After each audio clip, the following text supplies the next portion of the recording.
Guys, I'm gonna narrate or voice dub Homestuck. I've never read it before, so I wonder if I'm gonna do this for really long, but I'm not sure.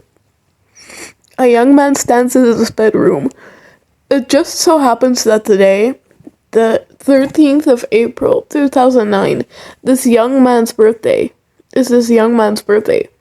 Though it was 13 years ago he was given life. It is only today he will be given a name. What will the name of this young man be? Oh, also ignore my mistakes.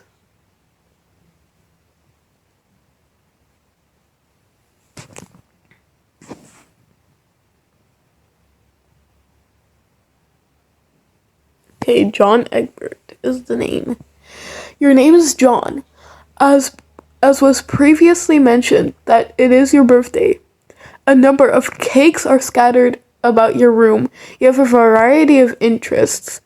You have a passion for really terrible movies. You like to program computers, but you are not very good at it. You have a fondness for paranormal lore, and you are an aspiring amateur musician. You also like to play some games sometimes. What will you do? John, quickly retrieve arms from drawer. Your arms are in your magic chest, poop lord. Out of sympathy for John's perceived lack of arms, you pick up the cake for him and put it on his bed. John, quickly retrieve arms from magic chest. You retrieve your fake arms from the chest. You use these for hilarious antics. You captchalogue them in your Silodex. You have no idea what that actually means though. There are other items in the chest.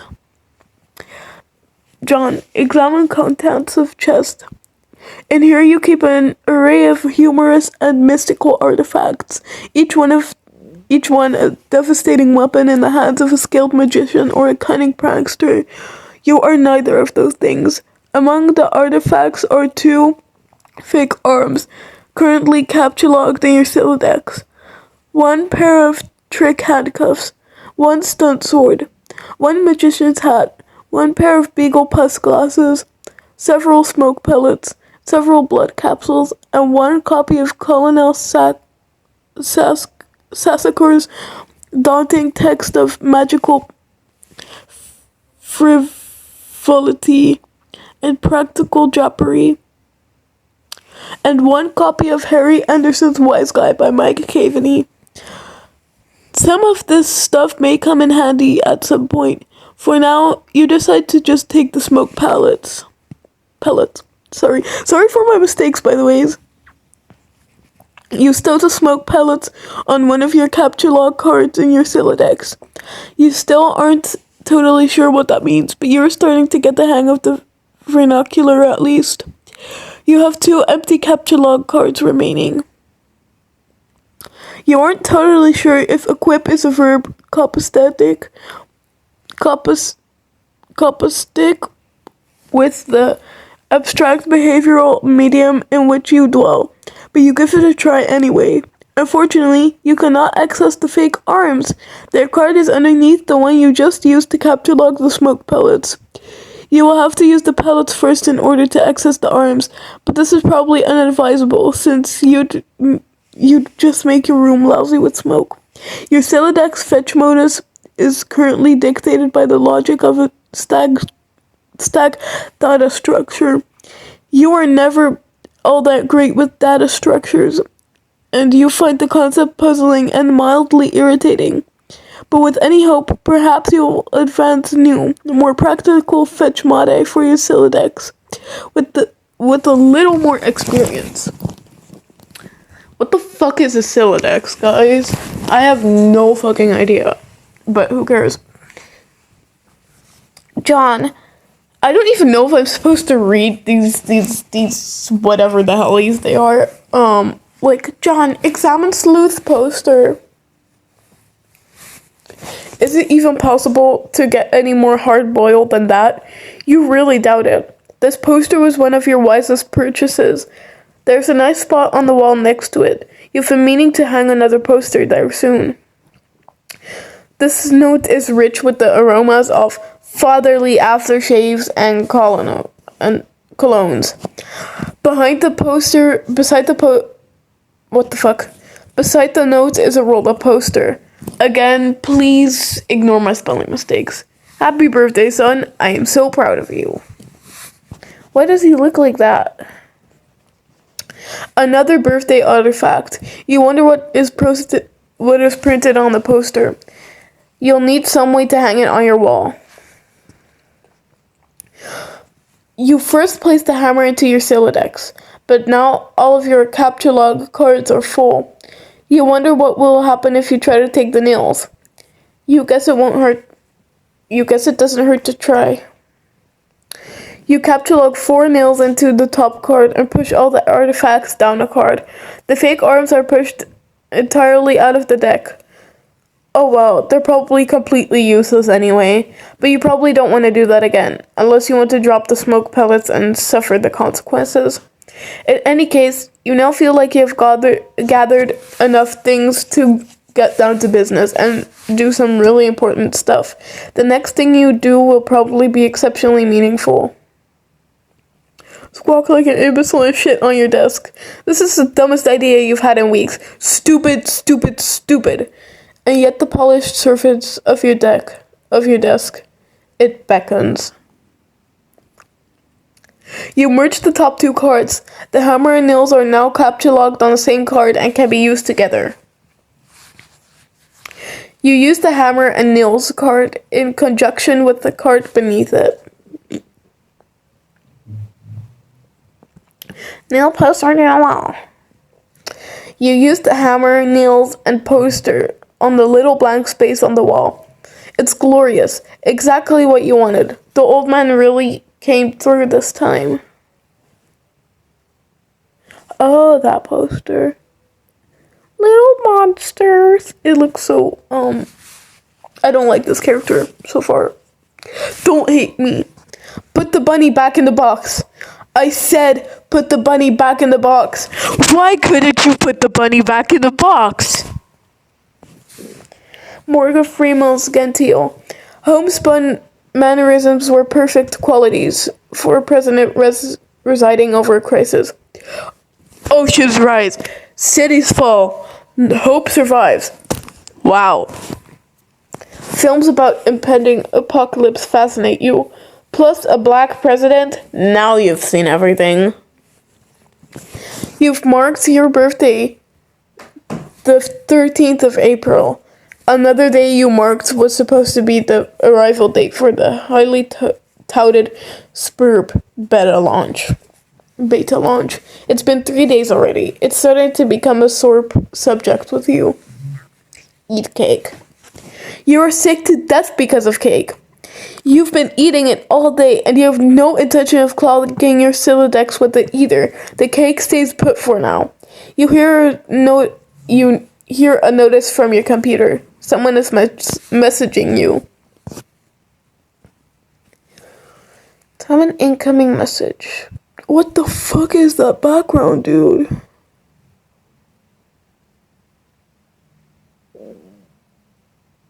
He looks so weird. You pull up your computer.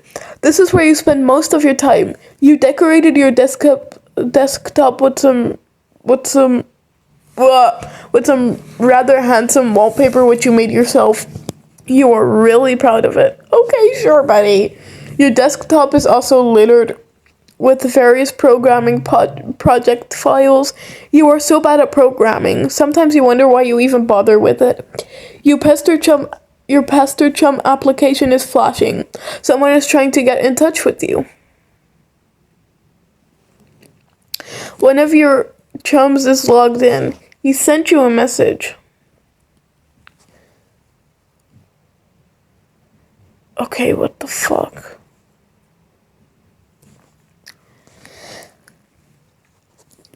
Turtech Godhead, TG, began pestering ectobiologist, EB, at 1613. Hey, so what sort of insane loot did you rake in today? I got a Little Monsters poster. It's so awesome. I'm going to watch it again today. The apple juice scene was so funny.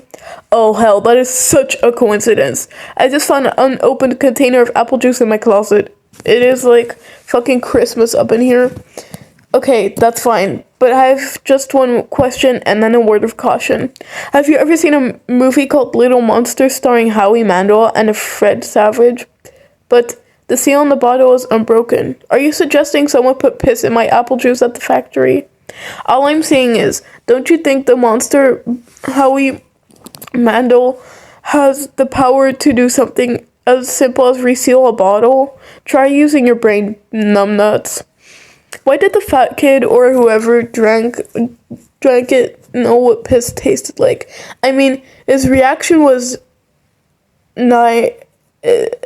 instantaneous?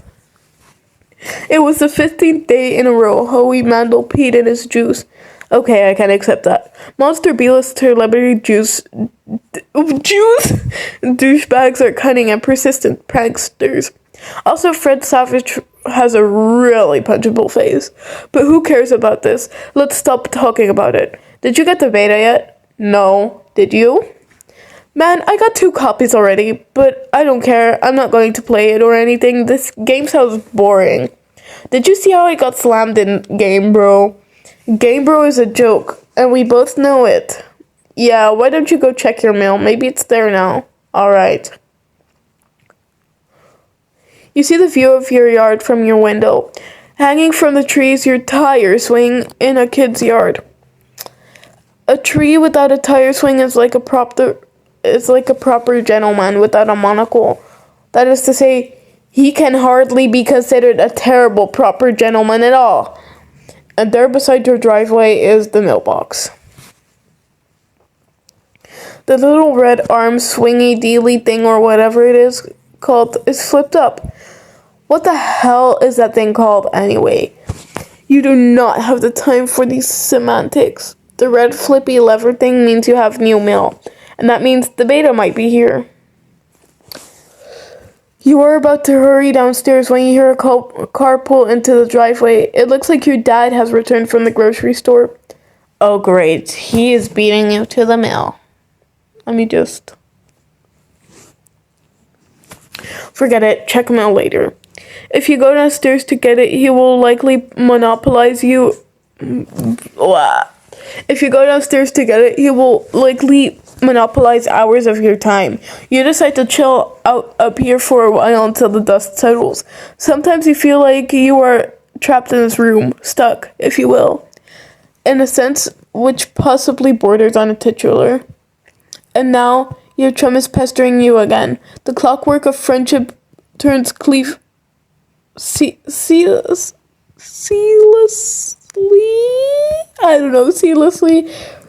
operating the swing lever, dealies of harassment in perpetuity or whatever. The dude can just hold his damn horses. You've put countless of man hours into this assortment of quality titles. Oh yay, it's working. Cool animation. I didn't even notice like the pictures and stuff. Sorry. John, read Colonel Sassaker's daunting text. The fuck?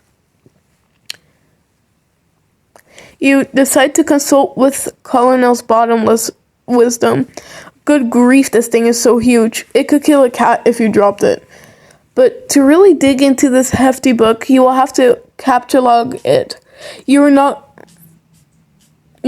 sure you're ready to log gem the other artifacts beneath it just yet.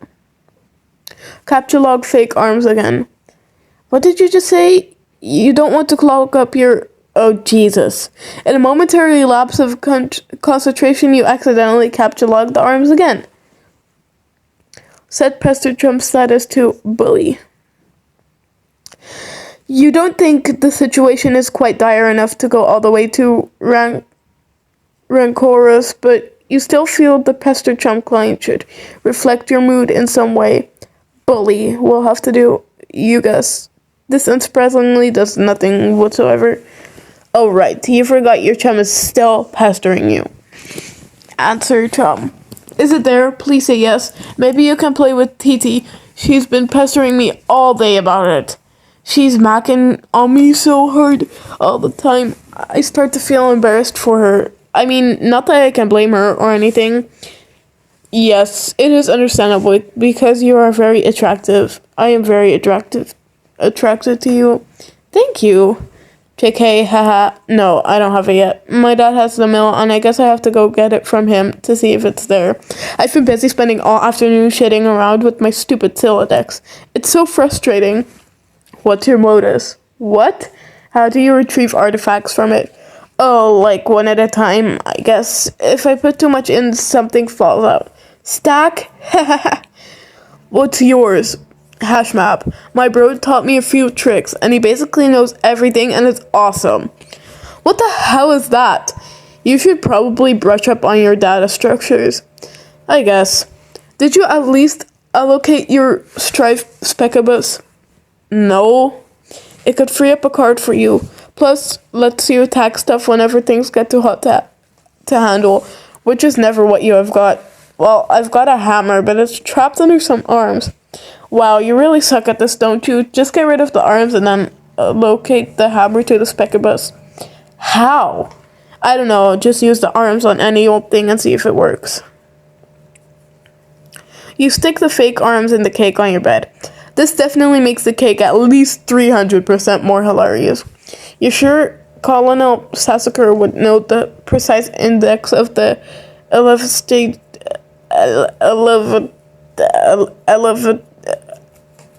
elevated hilarity. Sorry, I suck at this. Allocate hammer to Strife Specibus.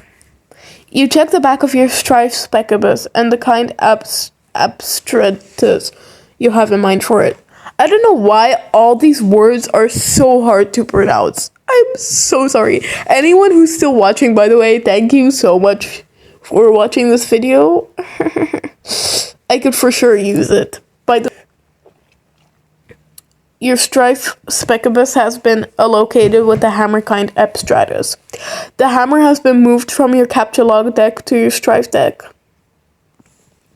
Okay, I did it. Hammer kind? Yeah. Okay, that will be permanent allocation for your Specibus. I guess I should have mentioned that. I hope you like hammers, dude. Yeah, that's fine, I guess. I can't imagine it's going to be all that relevant. What the fuck? Now that you've got some space in your Silodex to work with, you figure you might as well start squandering it immediately. Ordinarily, this ridiculous book would be way too heavy to carry around in any practical way. You guess maybe this is one respect in which the cards present some convenience. Read article. Game bro, Spurb. Why Game of the Year or whatever isn't as good as some other stuff that I like better. So, okay, Spurb is a game that a lot of cats seemed hella pumped for, and this beta is sitting on my desk for review, so I'm like, yeah man, I'll write something, but I don't know, I'm like, so is this about houses or some noise? That's fine, I'm sure that's a fucking dynamite in a handbag for brosifs. All I'm saying is, when you do get to trash anything while you're playing in house or some shit, are you ever in jeopardy of getting mud on your doll's dress or whatever from busting out, and I quote, the mad stunts all wicked up ends? Know what I'm saying. Bro, yo, ma, I don't actually play this game, but I gave 1.5 hats out of 5 to keep it real. At this point, I'd like to give a shout out to my boy Dennis, who was all over it the other day. We were going to chill in front of the Dark Knight, and he was so psyched for it, y'all. So, one time, he was leaning against the screen door, and the shit popped open. And the back deck was wet, and he slipped down the steps and broke his thumb on the lawn. It wasn't a long fall, but hey, I guess a thumb bone wasn't made for supporting the brunt of a huge, useless tool against wet grass. We never did watch Dark Knight on account of Ron trucking his bawling candy-ass girth to the hospital. But it's cool, I still got another watch in me, bro tell Miranda. Dennis was so wasted. I mean, damn. It might come in handy if you ever need something that burns really easily. You spend your final card on the magician's hat. You don't have a free card in your Siladex. However, you are able to merge the Beagle Puss with the magician's hat to create a clever disguise. John, who is this John you speak of? You are quite certain he has never been, nor will never be. Yeah, this is a really shitty disguise. While you are wearing the items that remain on the card, but is temporarily removed from the deck, thus freeing up the cards beneath it. You exited to the hallway. On one wall hangs a picture of a fellow who sure knows how to have a laugh. A man after your own heart. You always thought he looked a lot like Michael Cera, your dad. But your dad swears on the hallowed tombs of Egypt that it is not. You're not sure about what that is, though. On the other wall, one of your dad's stupid clowns, or Harley Quinns, as he is quick to correct anyone who would venture such brazen assumption. Go downstairs. The accursed odor of fresh baking wafts into your newfound nostrils. It must be something brewing in the kitchen. It must be something convenings of your arch nemesis, Betty Crocker. And the rich, buttery aroma of her plot stinks to high heaven. This mission is going to be more difficult than you imagine. Yeah, so I'm basically, gonna leave. Bye-bye! Because I'm bored now. So, yeah. Come back for, part 2 or some shit. I don't even know.